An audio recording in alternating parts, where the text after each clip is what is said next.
안녕하세요. 토큰포스트의 심층 분석 시간입니다. 네, 오늘은 2025년 9월 1일입니다. 현재 암호화폐 시장, 지금 어떤 일들이 벌어지고 있는지 저희와 함께 살펴보시죠. 우선 시장 전반적인 분위기, 그리고 주요 코인들 시세부터 빨리 한번 확인하고요. 이어서 요즘 가장 뜨거운 이슈죠. 그 비트코인 초기 투자자, 오지라고 불리는 분의 이례적인 움직임, 여기에 대해서 좀 깊게 파고 들어보겠습니다. 그리고 그 외에도 여러분이 꼭 아셔야 할 주요 뉴스들 저희가 알차게 준비했으니까요. 시장의 맥을 짚는데 분명 도움이 되실 겁니다. 자, 그럼 먼저 9월 1일 오후 4시 기준 시세부터 한번 알아보죠. 전반적으로는 약간 좀 조정 분위기가 느껴져요. 시장이 약간 숨고르기를 하는 그런 모습인데요. 대표 주자 비트코인, BTC죠. 10만 8천 달러 선, 그러니까 약 108만 69달러 근처에서 움직이고 있습니다. 이게 어제보다는 한 0.6% 정도 아주 소폭 하락한 수준이고요. 이더리움, ETH는 약 4,399달러. 비트코인보다는 하락폭이 조금 더 크네요. 0.81% 정도 내렸습니다. 다른 주요 알트코인들도 비슷한 흐름입니다. 리플 XRP는 한 3% 넘게 빠졌고요. 솔라나 SOL도 한 2% 정도 하락했어요. 전체 암호화폐 시장의 시가총액 규모는요. 약 3조 7,469억 달러 정도를 유지하고는 있습니다. 그런데 여기서 좀 흥미로운 점이 뭐냐면 그 시장 점유율 변화예요. 비트코인 점유율은 오히려 0.23% 증가해서 57.45%를 기록했습니다. 근데 반면에 이더리움 점유율은 약간 줄었거든요. 이게 시장이 좀 주춤할 때 비트코인으로 자금이 약간 더 쏠리는 그런 경향을 보여주는 걸까요? 네, 그럴 수 있습니다. 약간 시작이 불안정하다고 느낄 때 상대적으로 비트코인을 더 안전하게 보는 심리가 작용할 수도 있거든요. 그렇군요. 또 하나 눈여겨볼 지표가 있는데 바로 파생상품 시장 거래량입니다. 지난 24시간 동안 파생상품 거래량은요. 이게 무려 1조 6,085억 달러, 하루 전보다 27% 이상 급증했어요. 와, 27%면 엄청나네요. 네, 스테이블 코인 거래량은 오히려 줄었는데 말이죠. 이건 좀 시장의 방향성에 대한 전망이 엇갈리면서 트레이더들이 레버리지를 써서 좀 적극적으로 포지션을 잡고 있다. 이런 신호로 읽을 수 있겠죠? 맞습니다. 변동성에 대비하거나 아니면 오히려 그 변동성을 이용해서 수익을 내려는 움직임이 상당히 커진 것 같습니다.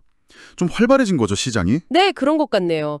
자, 그럼 이제 오늘 가장 흥미로운 이야기로 한번 넘어가 보겠습니다. 비트코인 시장의 살아있는 역사라고도 하죠. 소위 오지, 이 초기 투자자가 엄청난 규모의 비트코인을 팔고 이더리움을 샀다는 소식입니다.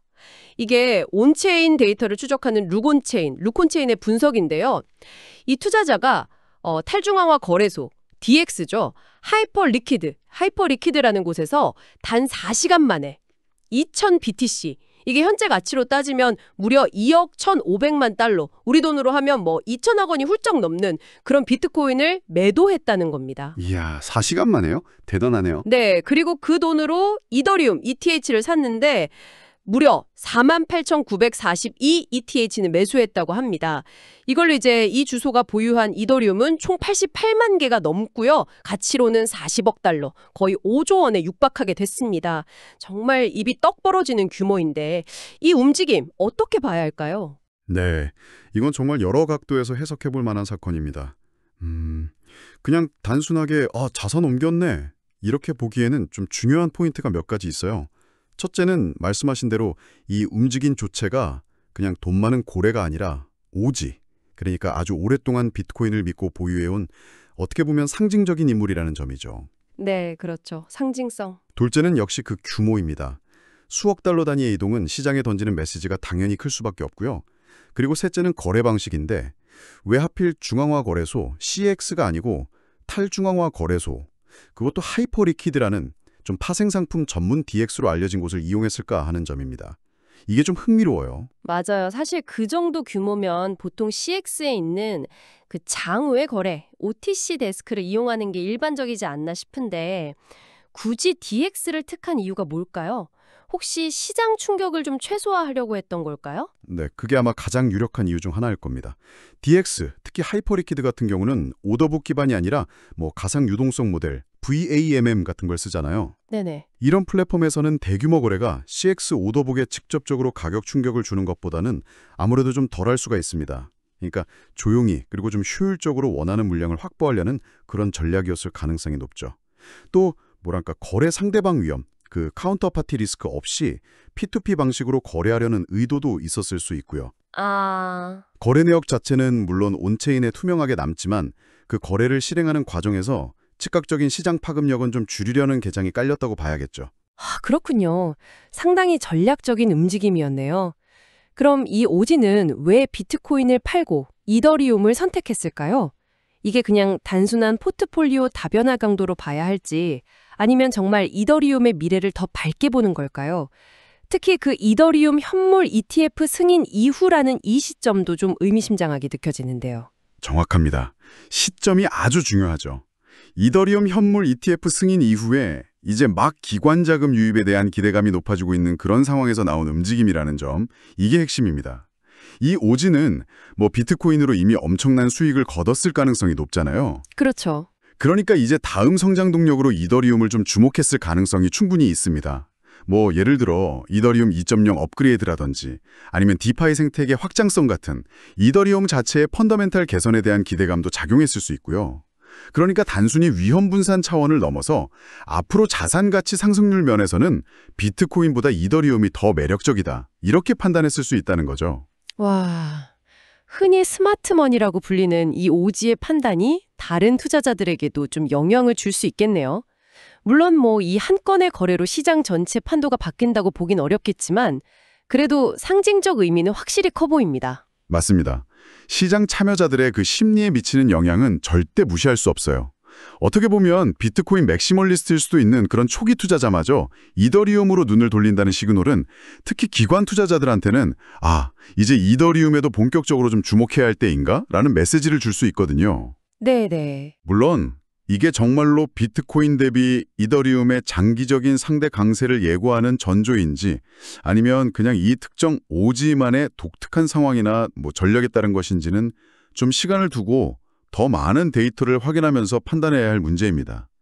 하지만 분명한 건 이번 사건으로 인해서 비트코인과 이더리움의 관계 그리고 각 자산의 시장 내 위상에 대한 논의가 앞으로 더욱 활발해질 거라는 점입니다. 네, 앞으로 이 오지의 추가적인 움직임이라든지 아니면 비슷한 사례가 또 나오는지 계속 좀 지켜봐야겠습니다.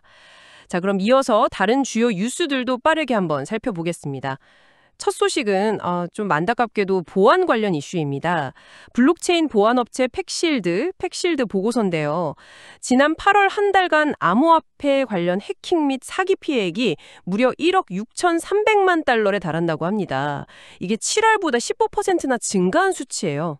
와, 또 늘었군요. 네, 그 익명의 비트코인 주소 해킹 사건이라든지 아니면 터키 거래소 BTC 튜크 그리고 오딘다 펀드 같은 프로젝트들이 주요 피해 사례로 언급되었습니다. 역시 시장이 성장하는 만큼 이 보안 위협도 계속되고 있다는 점 다시 한번 좀 경각심을 가져야겠습니다. 해킹 피해 증가는 정말 이게 고질적인 문제죠. 특히 디파이 프로토콜이나 그 크로스체인 브릿지 관련 취약점을 노린 공격이 계속되고 있어서요. 투자자분들 스스로도 이용하는 플랫폼의 보안 감사 내용이라든지 위험 요소 같은 것들을 좀 꼼꼼히 확인하는 습관이 정말 중요합니다. 네, 맞습니다. 다음은 국내 규제 동향 소식입니다. 이워건 금융위원장 후보자가 국회 인사청문회 준비 과정에서 가상자산 시장의 불공정 거래에 대해서 아주 엄정하게 대응하겠다는 입장을 서면으로 밝혔다고 합니다. 특히 작년 7월에 시행된 가상자산 이용자 보호법을 언급하면서 내부자 거래나 시세 조정 같은 그런 행위를 조사하고 또 처벌할 법적 근거가 마련됐다는 점을 강조했습니다. 앞으로 시장의 투명성이나 안정성을 높이기 위한 규제 정비가 좀 본격화될 것으로 예상되네요. 네, 규제의 명확성은 장기적으로 보면 시장 발전에 꼭 필요한 부분입니다. 물론 단기적으로는 일부 활동에 제약이 생길 수도 있겠지만 결국 투자자 보호를 강화하고 시장 신뢰도를 높인다는 그런 긍정적인 측면이 훨씬 크다고 봅니다. 특히 불공정 거래 행위에 대한 처벌 근거가 마련된 것은 시장 건전화에 정말 중요한 진전이라고 할 수 있겠죠. 네. 자, 그리고 흥미로운 분석도 하나 나왔습니다. 비트코인하고 금, 이 둘의 가족 상관관계가 최근에 좀 약화되고 있다는 건데요. 지난주에 트럼프 전 대통령이 미국의 인플레이션이 거의 없다 뭐 이런 발언을 한 이후에요. 금값은 사상 최고치를 찍었는데 비트코인은 오히려 조정을 받았습니다. 좀 의외죠? 그러네요. 보통 같이 움직이는 경향이 있었는데. 네, 이 현상에 대해서 GK링크라는 프로젝트의 공동 창립자 빈스 양이라는 분이 분석을 내놨는데 금은 여전히 안전자산으로 기능하지만 비트코인은 유동성이나 시장 위험 요인에 더 민감하게 반응하는 모습을 보인다 이렇게 분석했습니다. 비트코인이 그냥 단순한 디지털 골드를 넘어서 시장 상황에 따라서 좀 다른 자산 특성을 보이는 것 아니냐 뭐 이런 해석도 가능할 것 같아요. 네, 그 분석은 비트코인의 자산 성격이 아직 뭐랄까 진화 중이거나 아니면 상황에 따라서 좀 다르게 발현될 수 있다는 걸 시사하는 것 같습니다. 전통적인 안전자산인 금과는 좀 다른 매크로 변수의 영향을 받기도 하고 때로는 또 위험자산처럼 움직이기도 하는 그런 좀 복합적인 성격을 가지고 있다 이렇게 볼 수 있겠죠. 투자 전략을 세울 때 이런 비트코인만의 독특한 특성을 좀 고려해야 할 것 같습니다. 그렇군요. 시장 전망에 대한 경고 목소리도 있습니다. 암호화폐 분석업체죠. 시벡스 리서치가 보고서를 냈는데요. 현재 비트코인 가격, 아까 말씀드린 10만 8천 달러 선, 이 가격대가 앞으로의 방향을 결정짓는 아주 중요한 분기점이다. 이렇게 진단했습니다. 중요한 지점이라는 거군요. 네, 그 근거로는 장기 보유자들의 매도 움직임, 그리고 ETF 자금 유입이 좀 둔화된 점, 또 아까 저희가 얘기했던 파생상품 시장의 변동성 확대 이런 것들을 들었습니다. 여기에다가 또 곧 발표될 미국 노동시장 데이터나 9월에 있을 연준의 금리 결정 같은 거시경제 이벤트까지 앞두고 있어서 지금은 투자 리스크가 상당히 높은 시점이다 이렇게 경고했습니다. 좀 신중한 접근이 필요하다는 조언이네요. 네, 시벡스 리서치의 분석은 현재 시장의 어떤 불안정성을 잘 지적하고 있는 것 같습니다. 여러 요인이 좀 복합적으로 작용하면서 방향성을 예측하기가 상당히 어려운 상황이라는 거죠. 특히 단기적인 거시경제 지표 발표나 통화정책 결정 같은 게 시장 심리에 큰 영향을 줄 수 있기 때문에 말씀하신 대로 레버리지 투자 같은 건 더욱 신중해야 할 시점인 것 같습니다. 네, 자 마지막으로 거래소 관련 소식 간단히 전해드리겠습니다. 국내 거래소 빗썸과 업비트의 스테이블 코인 USD1이 원화 마켓에 새로 상장됐다고 합니다. 또 업비트는 WLFI라는 토큰을 원화, BTC, USDT 마켓에 동시에 상장했고요. 빗썸도 곧 WLFI를 상장할 예정이라고 하네요. 그리고 해외에서는 암호화폐 트레이딩 기업이죠. QCP 캐피털의 자회사가 싱가포르 토화청 MAS로부터 주요 결제기관 MPI 라이선스를 취득했다는 소식도 있었습니다.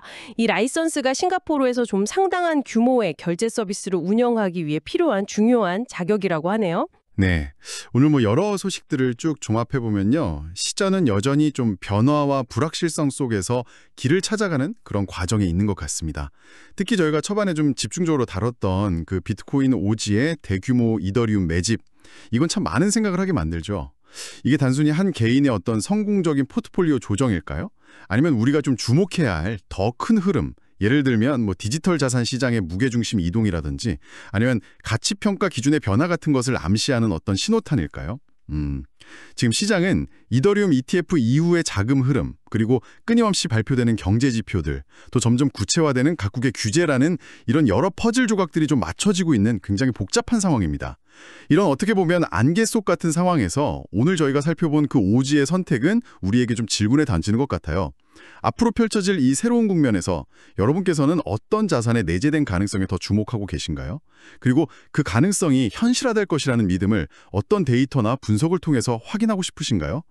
단순히 뉴스를 이렇게 소비하는 것을 넘어서 이런 질문들을 스스로에게 한번 던져보면서 시장을 탐색하는 것이 그 어느 때보다 중요해 보입니다. 네, 오늘 저희가 준비한 심층 분석은 여기까지입니다. 빠르게 변화하는 이 암호화폐 시장의 흐름을 잇고 또 현명한 의사결정을 내리시는데 저희 이야기가 조금이나마 도움이 되었기를 바랍니다. 지금까지 토큰포스트였습니다. 감사합니다.